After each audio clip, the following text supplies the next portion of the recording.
활동을 많이 하는데 아마 저 위에 이제 뭐 그룹 회장님들은 이제 약간 인식을 하는 것 같은데 밑에 있는 이렇게 실무자들 즉 뭐 원가 절감이나 실적을 많이 내세우고 그에 따른 수익이 많이 발생하기 때문에 그 수익을 성과를 가져가기 위해서라도 실무진에는 그런 어떤 막 무자비한 단가 인하라든지 사업 탈취라든지 또 막 사업을 확장해가지고 돈을 많이 벌고 그걸 성과물 가져가는 이 시스템이 작동하면 나는 이 문제가 쉽게 해결될 것 같지는 않거든요. 그래서 그게 바로 지적하신 문제가 그 현장에서 일하는 네. 그 사람들에 대한 평가 기준에 대한 문제와 직결이 됩니다. 네, 맞습니다. 그러니까 뭐 지금까지는 보면 기업이 목적은 단 하나였죠.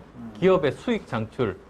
그래서 그 주위에 어떤 기업들이 상생하지 못한다든지 아니면 환경이 훼손된다든지 상관없이 네. 어쨌든 기업만 돈을 벌면 된다. 수익 창출이 최고다. 거기에 따라서 거기에 있는 경영진부터 말단 직원에 이르기까지 인사고과가 평가 네. 그리고 또 보상이 주어졌지 않습니까? 네. 그러면 당연히 그런 쪽으로 갈 수밖에 없습니다. 네. 그런데 다행히 요즘 이제 나오는 추세가 이제는 ESG 경영이 중요하다는 것이 네. 이제 점점 대세가 되고 있습니다. 네. 아시다시피 ESG 경영이라는 것 자체가 그 회사의 수익도 중요하지만 그 주위를 싸고 있는 환경을 제대로 잘 보호하고 훼손하지 않는 것이 중요하다. 그게 ESG의 이익이고 네. 또한 이 주위를 싸고 있는 사회 내지는 그 이해관계자들 예. 뭐 예를 들면 거기에 있는 뭐 직원도 있겠고 그리고 납품 업체도 있겠고 그리고 또 뭐 관련한 여러 가지 뭐 사회단체라든지 이런 것도 있을 수 있는데요. 거기와 함께 상생하는 것이 ESG의 S, 소셜입니다. 그 다음에 G는 그 기업 자체의 거버넌스. 그러니까 거기에서 지배 구조가 제대로 잘 정립되어 있고 서로 경영진과 주주와 이사회 간에 견제와 균형이 잘 되어 있는가.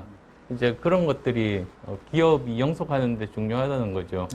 근데 사실 그것 자체가 개념이 이번에 나온 것은 아니고 그것 자체가 기업의 사회적인 책임 있지 않습니까? 그래서 Corporate Social Responsibility, CSR 개념인데요.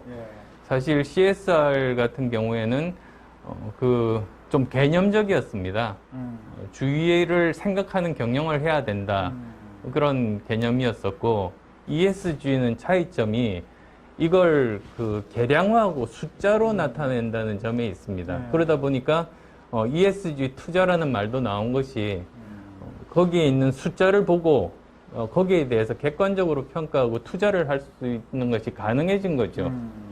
옛날에 뭐 CSR 투자라는 말은 없었는데 ESG 투자라는 말이 나온 게 그겁니다. 그래서 저는 지금 말씀하신 그러한 기업의 총수는 상생의 그런 생각을 개념을 가지고 있는데 이 각각 개별 기업에서 그런 행동을 보이지 않는 것에 대해서는 그 평가 기준 자체를 ESG 개량화된 지표를 만들어낼 수 있으니까요.